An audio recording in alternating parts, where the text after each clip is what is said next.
Do we have three? Okay, so I call to order the meeting of the PZC Regulatory Review Committee, March 26th at 2:03 p.m. Members present are Ajo and Wuch. And I guess we can talk about signs, right? Sure. So, yeah, Mike Tomato from Tyche Planning and Policy will be on the meeting shortly. He's just wrapping up a call. Okay. But we have provided you with the kind of the draft of the sign regulations that we would like to take to the full commission for approval. So there's a few, you've gone through these with Tyche before. Yep. I think from a staff perspective, and they're much easier to use, much easier to understand. They look good, yeah. And I think that for an applicant as well, they'll be better. Very clear. I think we're going to get. Now, is there any way to include my pet peeve? Which one? My pet peeve is a sign that's been abandoned for decades and the shell is standing with no sign on it. Then it's not a sign. Where is that? Is there anywhere I could point out dozens of them, but could we put about maintenance? the last part is maintenance. Yep. Could we add another one about signs that are just standing and not saying anything at all for decades? Abandoned signs. That wouldn't be a sign. So for example, at Four Corners, next. Signs that become unsafe, unsightly, physically damaged, or otherwise in violation of these regulations shall, upon notice from the zoning agent, be repaired or replaced by the owner. Yeah. So I think that would cover that situation. Could we, Can you hear us, Mike? Is that K2? I can. I think that sort of covers it, but if we were even more explicit, could we put in a couple of words about an abandoned sign? If it doesn't have any signage on it, then it's not a sign. Right. trouble. And what bothers me is the skeleton of signs with no sign on it.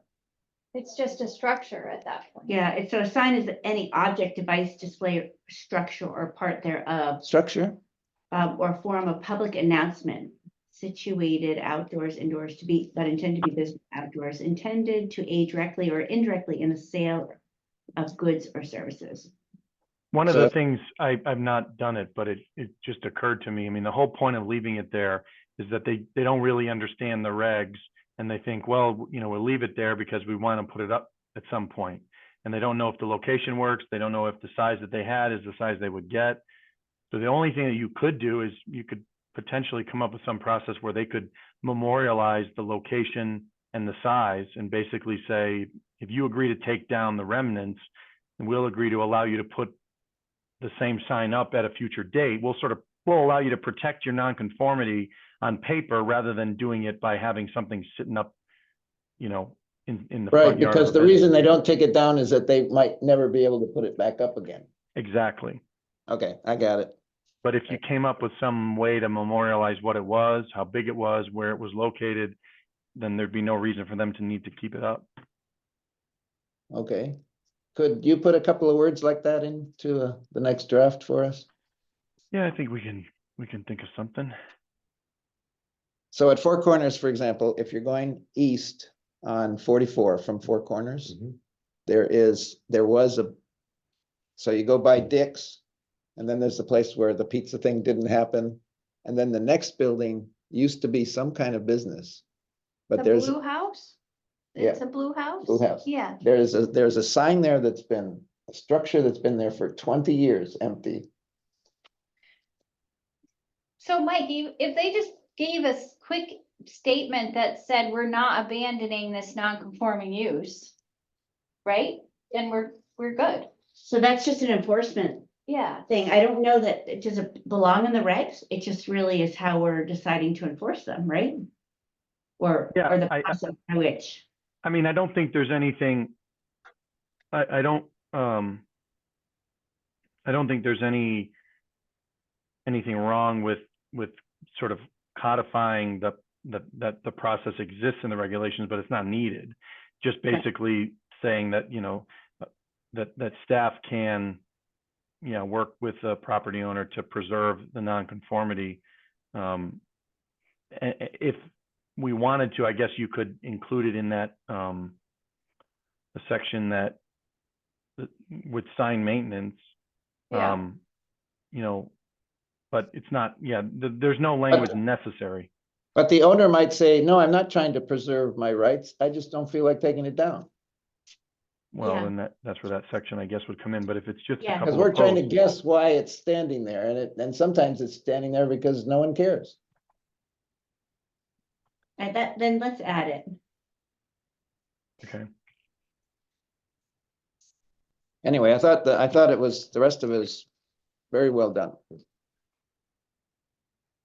There were a few points where we wanted the commission's feedback on. Mike, can you just highlight those? sure. So, I guess one of the things I'll just point out, we have, one more graphic that we need to work on, and include in there. So you'll see that placeholder. But if you go, scroll through to section, where is it? Scroll. Which is basically the same as a, And we now know what a cabinet sign is. yes. So there were, let me make it a little bigger here.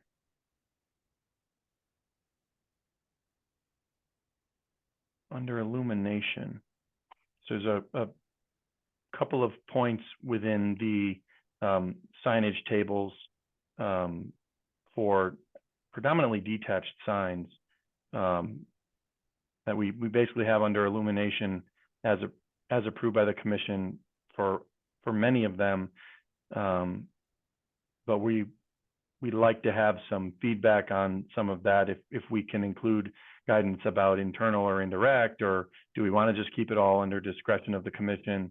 We can modify that in the table, which would be starting on section G.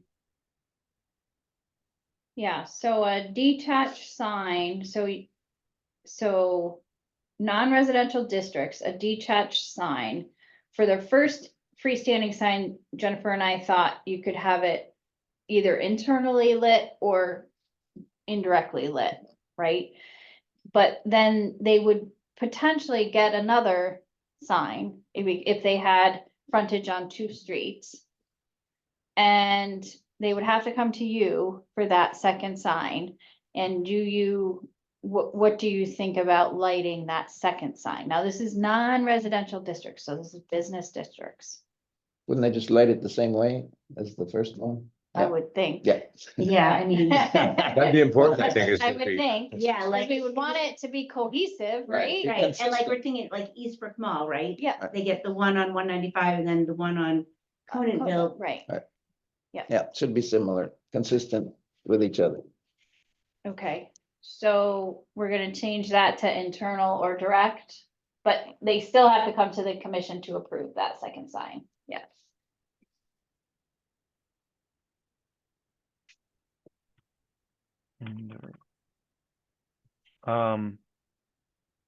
So in thinking about it for the menu board, I'm not sure it makes much sense to prohibit the illumination of a menu board. I know, I think we should do internal. Those are direct. internal, right? Those are internally That's the one lit, that's sitting period. by itself? like- Yeah, Like, yeah, when you pull up to the drive-through and you look at the menu, those oh. are Yeah, so it's just- internally lit. Yeah. Right. Yeah. internal. Internal. So The just, identity, go ahead. oh, just for the commission's information, Jennifer and I, we looked at the 2 menu boards that we have in town. We have one at Dunkin' Donuts, we have a couple at McDonald's. McDonald's, and we decided that 25 square feet, so 5 by 5 was the max.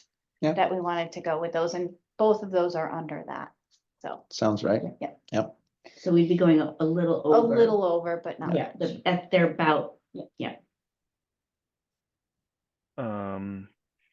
And so menu, so we're gonna have internally lit 25, okay. And I- then For sorry.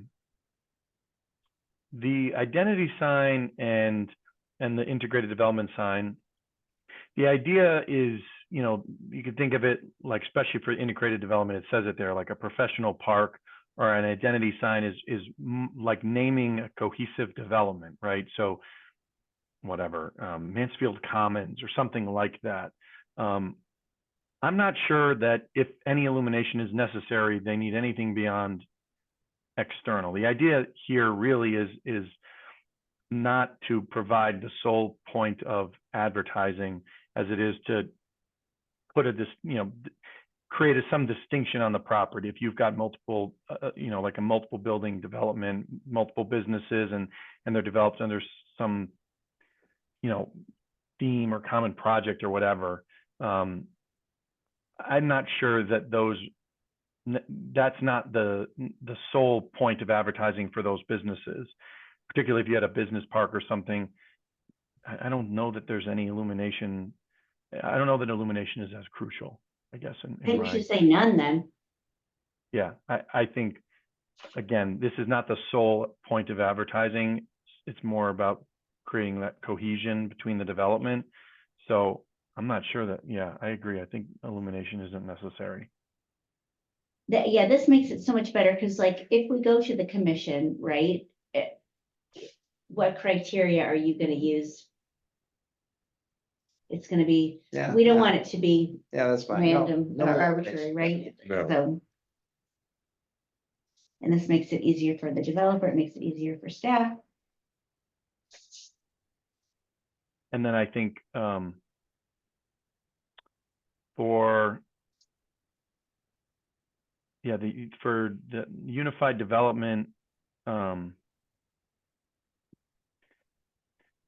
that I'm trying to think of never remember what that was referred to in the regs previously, or for the businesses of 5 or more.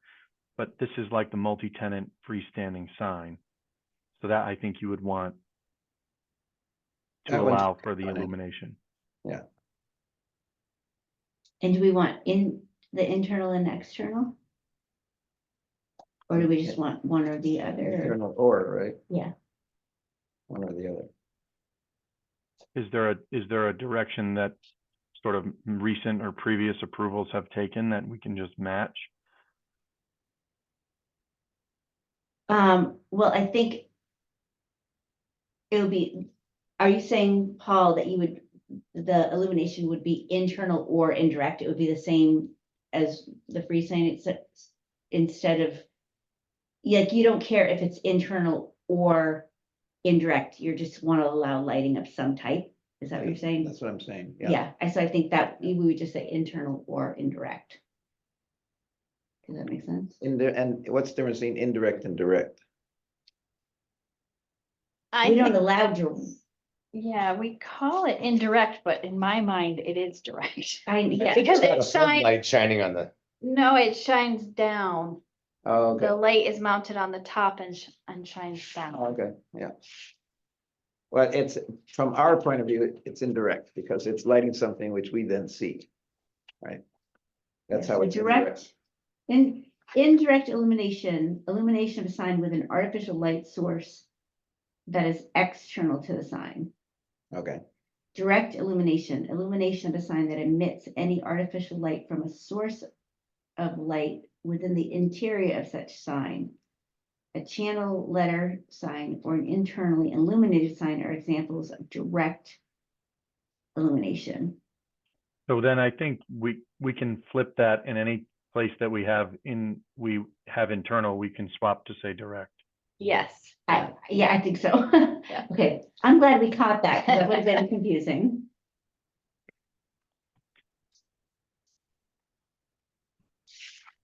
and I'm glad you have in there that the lights can't be annoying. yes.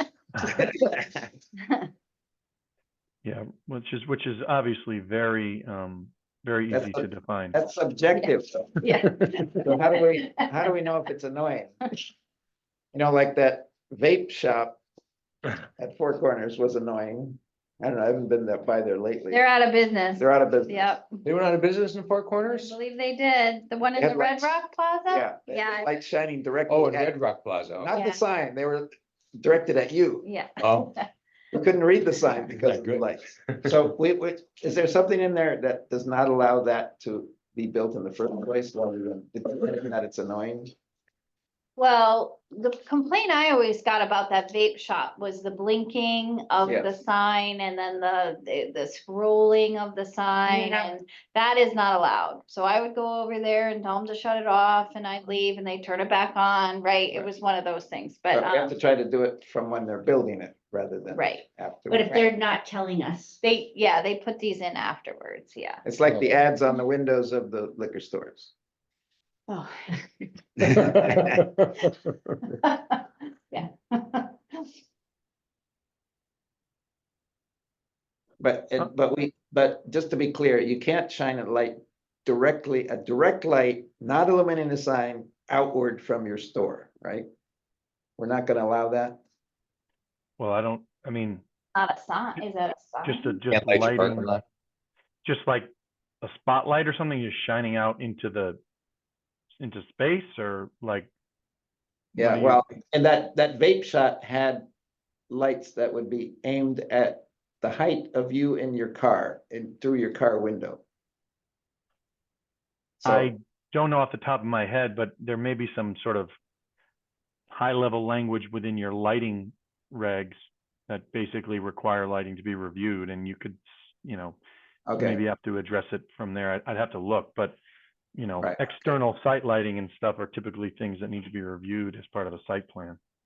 Yeah, I think we okay. would say that that wasn't approved as part of the site plan, and therefore it had to either come back for a modification or be taken out. I Okay, think that all right. And like for we could newer deal with that. developments, it would probably not dark sky compliant. Right. Right, good, okay, we got it covered. Well, I have to say that I think this sign regulation is exactly what we've been wanting to do with our regulations. This isn't sexy stuff. This is like sort of like infrastructure, Right. but this is, I mean, Jeline does this. This is a lot of her work. And this is when a local business wants to open up. They always need a sign and they need to be able to read these, and we need to be able to help them. And I think Just, this just is make her job a lot easier. and someone who wants to come get us. Right, good, no. That's what regs should do. Good, So I don't know. I mean, we've gone through portions of this before, and not all of it is brand new, obviously. And the key, like I said, with a lot of these things is that we're pulling out all that content-based stuff, trying to create some consistency with sign sizes, which we've done in the allowable sign maximums, and then eliminate things that are 90% the same, 10% different, but really not providing anything. All that additional language wasn't, I don't think it was really doing very much. So we just kind of got rid of it to simplify. So if there's specific questions, I mean, I certainly can go through it from top to bottom if you want, or if you have. no, I think it looks good. Yeah. I read it from top to bottom, it looks good. Signage is important in that it's important to businesses. It's something that everybody has thoughts and feelings about, but it's sort of scientific in the way you write the regs, because we're looking only at design. So a lot of these things go to the commission for review, and by virtue of requiring commission approval, the sign that they ask for will be better, more well-designed. That's just the fact that it has to go to you means you're going to get a better product. And unfortunately, signs are, hugely expensive. And so they don't spend any more than they have to, but if they've got to go before you, I think you'll get a better product. So I think we've kept that without just letting everything go, but also tried to create some consistency, so that they may not they have to go to the commission, but at least the process will be easy to follow, and there's not all that basically subjectivity involved. Good, But we can make, so these changes here, make that note about the non-conforming, preservation of non-conforming signs in disrepair, making the reference changes to the direct lighting, and then making the adjustments to the detached signs that we just talked External, about. We can, indirect, direct. yep, we can do that. So in terms of, would you recommend, Mike, that we receive this and just get this approved? Or should we wait and kind of do a whole bunch of text amendments all at once?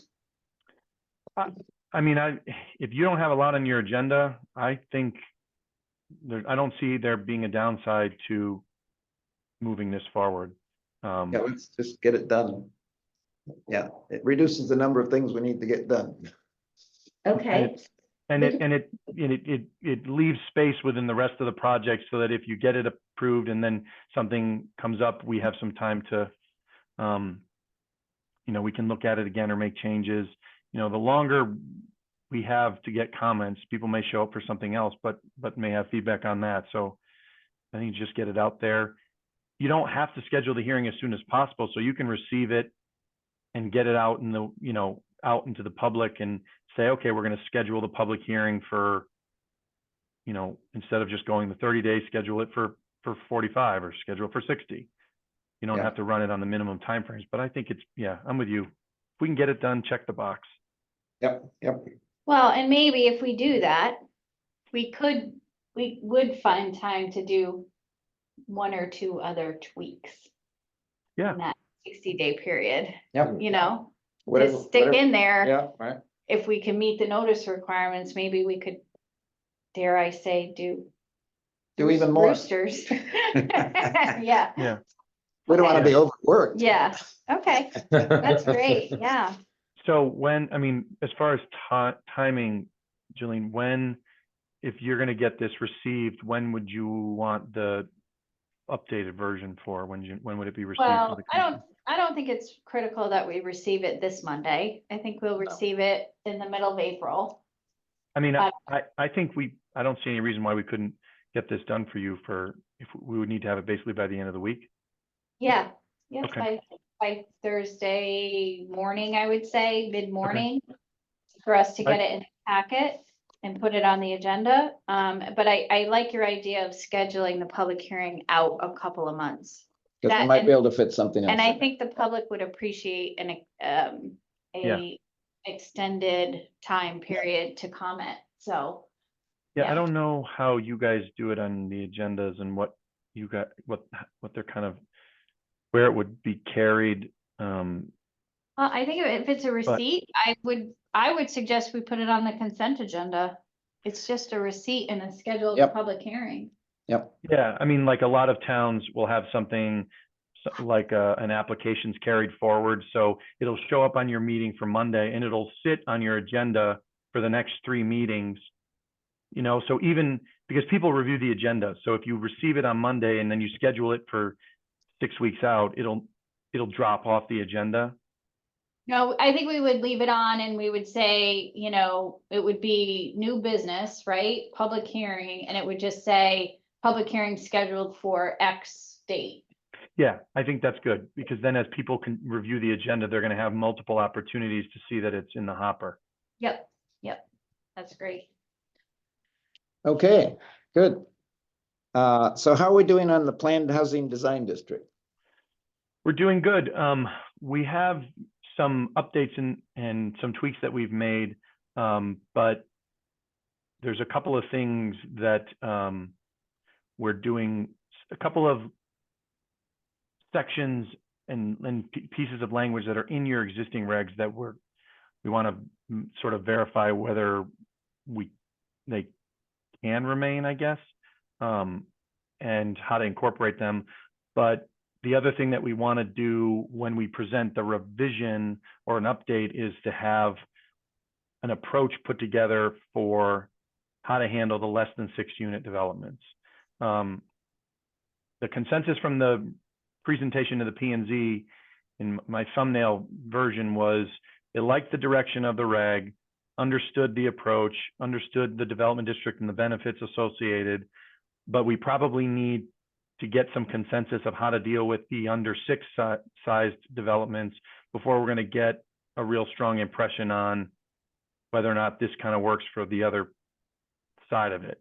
And I think when people are able to consider how those smaller developments will go through the process, it might make it easier to understand the bigger ones. So we're going to try to put. I think at we least- need to do both simultaneously, the under 6 and the 6 and over. I think that Because the under 6 could be a whole long thing all by itself. it could be, but I think at least once that discussion starts and we understand at least the mechanism that the commission is interested in, is it as of right? Is it special permit? Is it development district? Is it zoning permit? Like when we get to how we're going to do that, I think it makes the discussion more real, because right now we're talking about big developments that, have 4 opportunities to basically fail. Right. And we're talking about how we want to encourage these smaller developments, but there's a pretty big disparity between where everybody on the commission stands with kind of what I think their thoughts might be on some of those things. And so I want to try to move everybody closer together. And the other interesting thing was that during that meeting, even though we were talking about over 6, people kept trying to move the discussion back to 2 or 3. Right. So I think that sort of shows why we do need to talk about under 6 and over 6 at the same time, because people don't want to just separate that out completely. And I don't know, you would know better than I would, but as far as all the commissioners, if you ask them, hey, we have this, 2.5 or 3 acre piece of property and we want to put 4 units on it. Some of them seem like they thought, yeah, that's what we're planning. That's the idea. And I don't know, others, maybe not. They're like, well, maybe, but we'd have to think about it. We'd have to look at it. We'd need a special permit. And so it almost felt like the smaller developments are what makes the discussion about multifamily housing more real for them to be sort of, oh, okay, so there's that lot that's up the road from me. How do I feel about there being 4 or 5 units there? And once we get that set in stone, we can kind of finalize. So we're thinking that the below 6 needs to be dealt with as well as the over 6. Okay, And I think he's right. We do need to, So- although it increases the complexity of this. So I have sort of a practical scenario that's happening. So I'm working with a landowner. He owns a lot. It's a very large lot, residential. He would like to have his free cut and split it to create a second lot. But what's preventing him today is we have a reg that says you have to have 40,000 square feet of contiguous area, less than 15% slope, in order to create this second lot. So his question is, and this reg is out there and it's public, does that go away with this new development district? Well, we need to talk about lot sizes. Yeah. Does that go away? Well, he wouldn't be dealing. I mean, by big lot, you mean one that would be eligible for something greater than 6 units. I think it could potentially be, but that isn't the intent, but yeah, the intent is just 2 units. He's trying to 2 put- units or two, Duplex. a duplex. Yeah. So Yeah, our rules on duplexes are crazy right now. does that, if you are able to land this district on this lot, when he splits it, does that 40,000, does that go away? But don't we say 90,000 for a duplex? Well, so Yeah. number one, we aren't. I mean, if he just wants a duplex, he's not going with the design district because he doesn't have enough. He doesn't have enough units. Right. Oh, I Right. thought a duplex was on the list. But it's the 6 total. It's got to be more than 6 total units in the development. Okay, Yeah. all right. But so to land to be eligible, we're regulating density based upon developable acres. Right.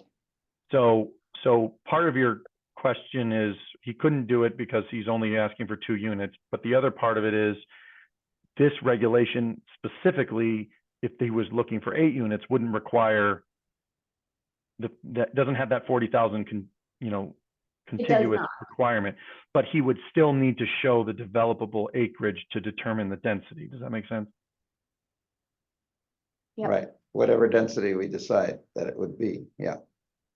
So the developable acreage still will inform the total yield, but he's not going to have to show a 40,000 square foot sized square on the property that's contiguous, because maybe he's got a piece up front and he wants to do 3 units, and then he wants to connect through and he wants to do another piece in the back. He may have that area, but it's not all one big An area square. zone for 40,000, 90. 90. So you are able to take 40 from a 90 and make a lot now? The entire lot would end up being The 90. 8 acres, I think. Oh, When okay. he splits it. Okay, So I just want to be careful because this is on the agenda for future agendas. Oh, okay. So, we don't have like a,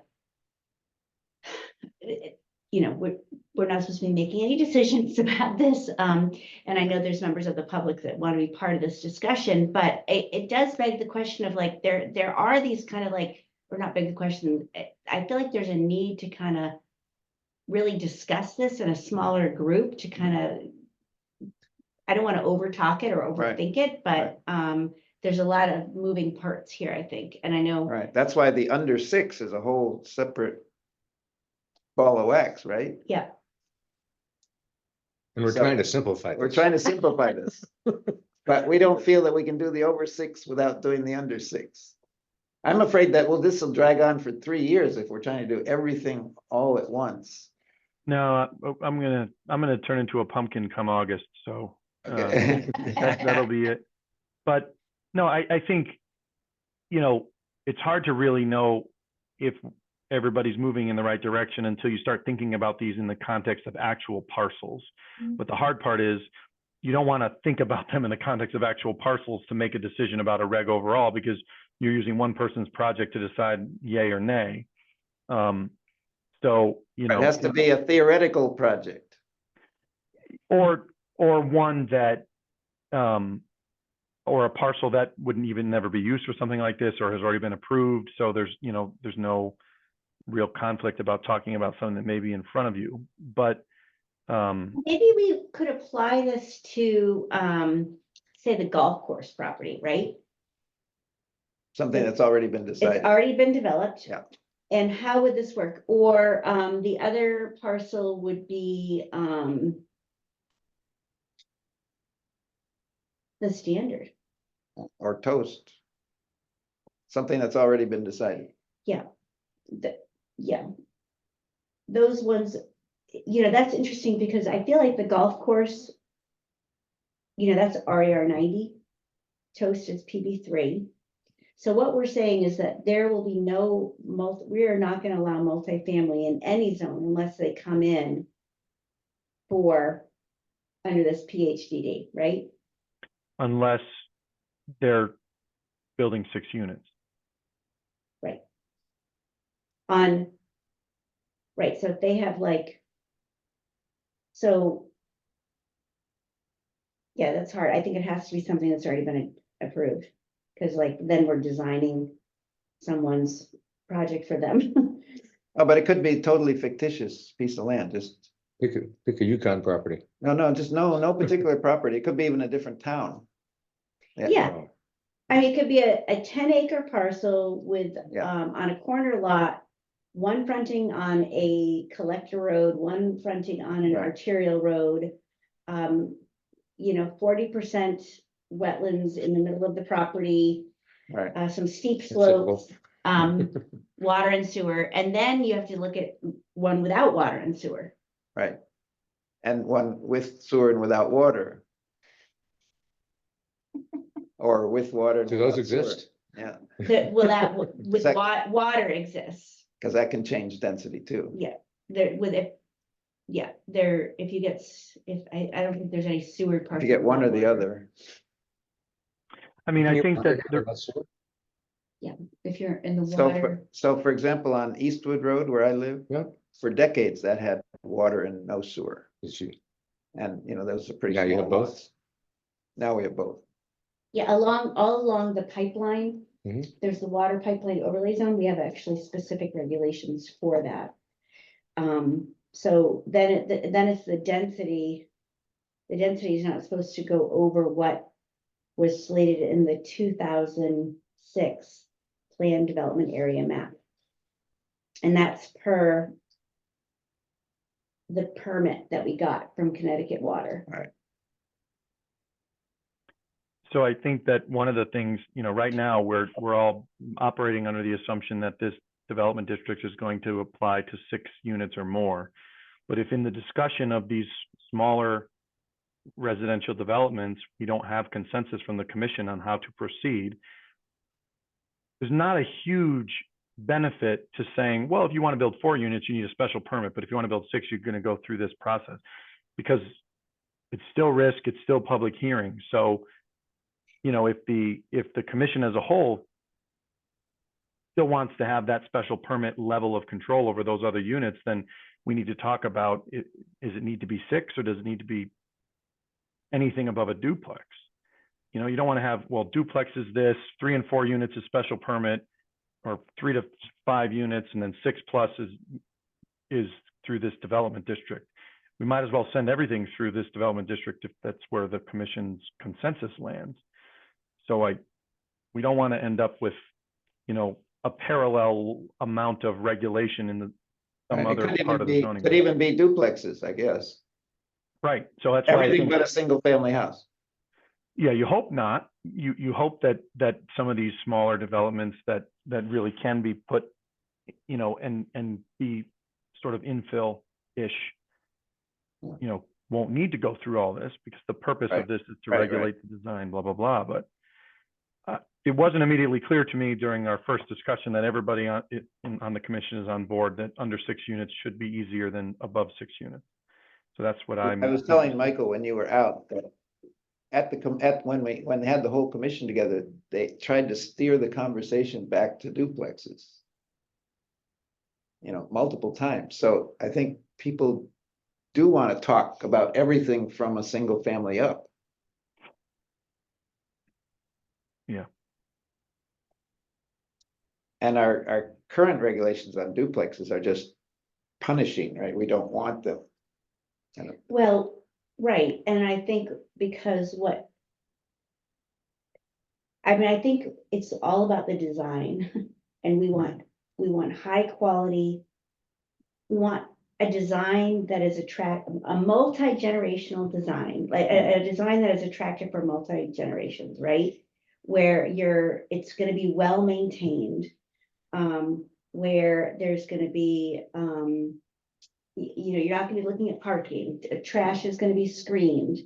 There's a whole bunch of like performance standards that right now, if you have the acreage and the dimensions to put in a duplex, other than owner occupied, there's really no design criteria. Right, and So- the amount of space is just Yeah, is absurd. Now, I was in Palm Springs this month, and I saw a whole development of duplexes. Yeah. They have 2 garages in the middle. Yeah. They look like single family houses, Yeah. except that it almost looks like a 2-car garage. Yeah.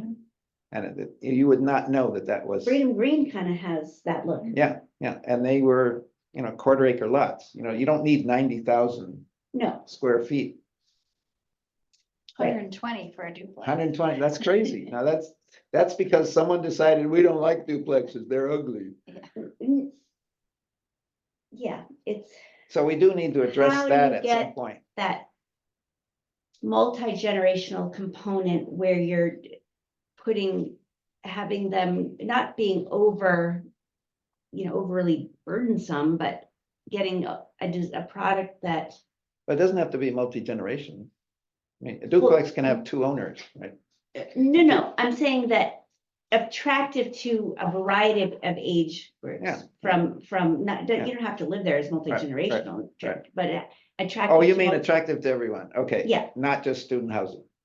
Right, we want Okay. to, well, we don't care if it's student housing, we just want, like, if a student lives there 1 year and then Right. sells it, we want, Right. you know, grandma to be able to live there another year. I mean, Yeah, right. we don't want purpose-built student neighborhoods. We don't want purpose-built student housing. We want there to be a diversity in each of our neighborhoods. Right, And because the diversity is what makes it kind of a healthy, right. attractive Yeah, community. yeah, we all agree on that. Yeah. So, but I don't know how you get through that through zoning. That's been the rub. Well, I think as far as duplexes go, we don't need any more square footage for that than we do a single family house. We're still not getting to those performance standards, though. Well, like you could, I mean, if you draft something that says, you know, duplex that meets the following standards is approved, you know, as of right, and it shall include a separate entrance, shall, you know, have, I don't know. Each unit shall have the same, you know, amount of shall be allocated the same amount of front building facade facing a public street. Each unit shall have direct access to the outside, including access to, you know, I think that there's Can you Sure, look those- at fenestration? Can you look at trash enclosures? Can you look at a parking plan? Can you look at all that stuff? Can you look at street trees and, I don't see why not. We just have to define it. So shall include street trees, shall have, you know, trash, which is screened, shall have, you know, as long as we can define what it is, we can say duplexes that meet the following criteria are permitted as of right. And then they've got to demonstrate compliance with it.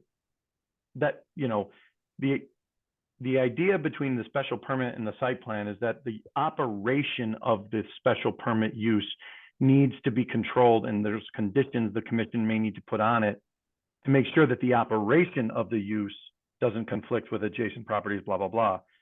We're not worried about how people live in their house. They live the same way everybody else lives. We just want to make sure that the development of the project meets certain standards. So as long as we define what they are. Do we have It seems like- performance standards for single family houses? well, just within a subdivision process, like, you know, within the subdivision process. Mhm.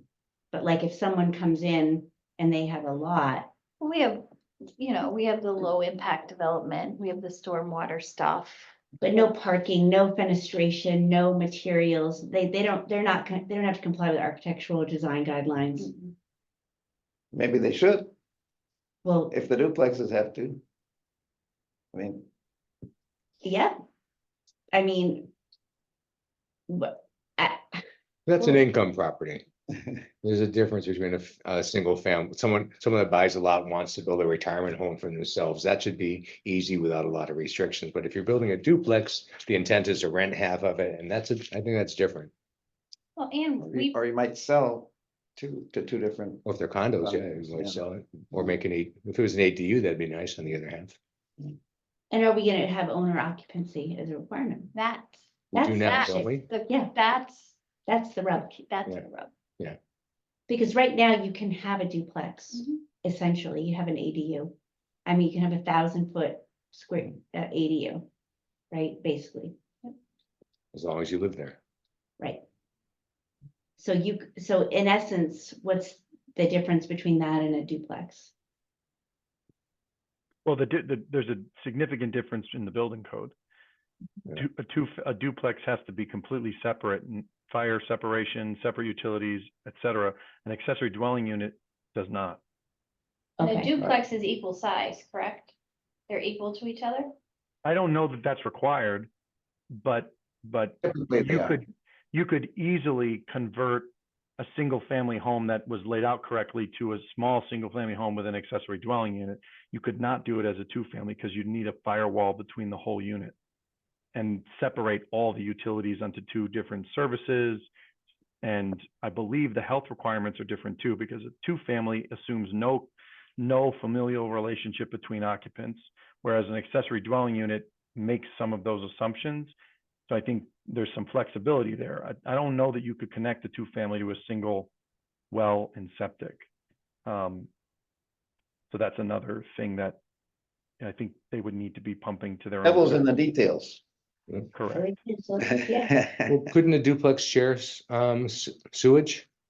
I We think should feel- that it may be considered a community system by the public health code because they're two completely independent family units. And again, different from an accessory dwelling unit, but I'm not certain on that. Yeah, I've only permitted one duplex in that. I think I said this in a meeting that Yeah, because it never went forward and they're gonna be we write the rules like we Changing don't it. want them. to a single family. Yeah.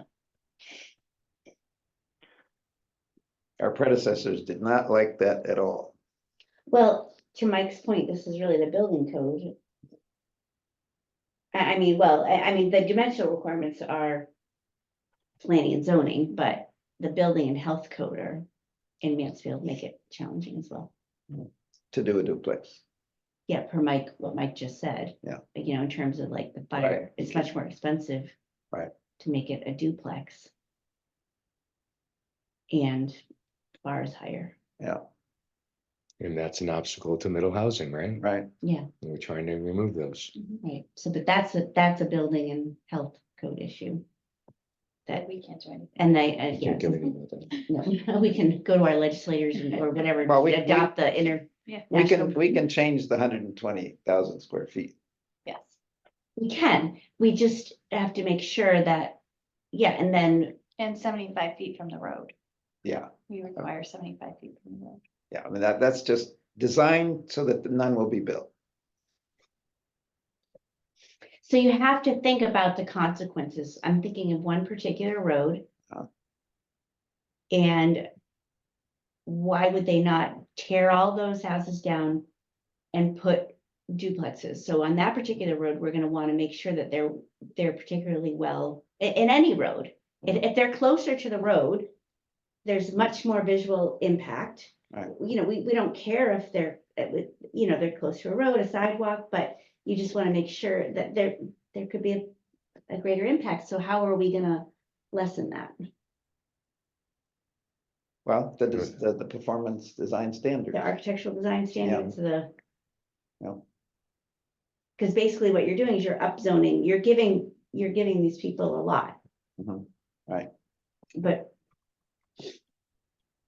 Part of it is the idea is to increase density too. It's okay Right. for people to win. it's okay, but it's okay, but can you imagine if we got a ton of poorly designed duplexes Yeah. close to the road Yeah. where I think Well, that's that same spot has some eyesore, single family residences. Right, but- Right now. We know what we're talking, don't we? But we don't want to make that, we want to make, if we're gonna double the income of those landlords or those property owners, you can get something in return for that. Yeah, Sure. yeah, I mean, you're no. basically at least doubling their income. well, yeah, it's gotta look better. Gotta look better than it does now. I mean, we want everyone to win for sure, Yeah. but like the public has to win. Right. Yeah. Yeah. So where do we go? We're gonna send you the updated version of the sign reg so you can get that received. And then we're gonna work on putting together sort of a first draft of an approach for the under sixes so that it'll help frame the conversation for the For the over sixes. over sixes. Good. And when, And when should, because the next meeting is not till April, the end of April, and I'm getting, would it be appropriate to have a scheduled meeting, a special meeting? for which, For just to kind of just to move forward on this multifamily stuff. special meeting for the commission or for reg review? Reg review, because if reg review is gonna look at this before the commission, or we can just bring it to the full commission on their next meeting is April 15th.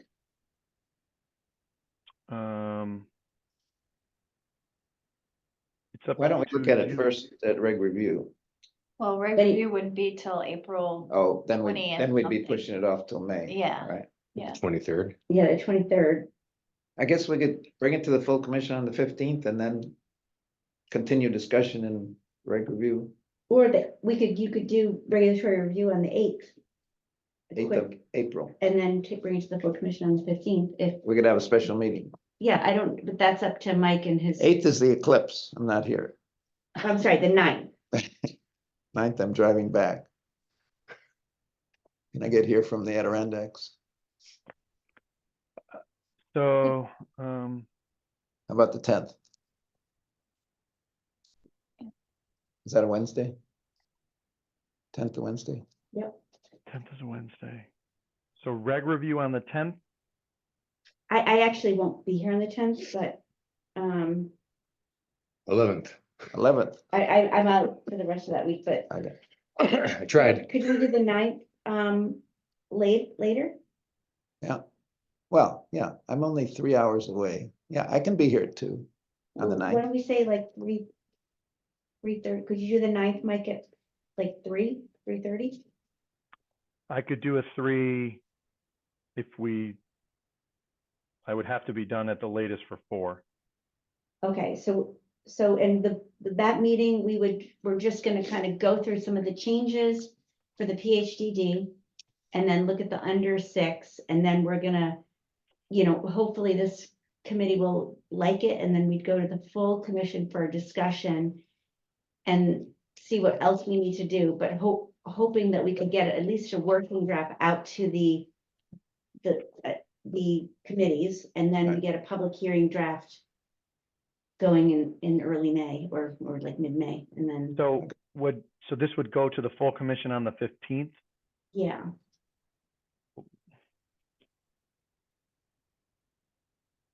Not for a public hearing draft, but just like give their Discussion. blessings to start going out to the public, to the boards and committees.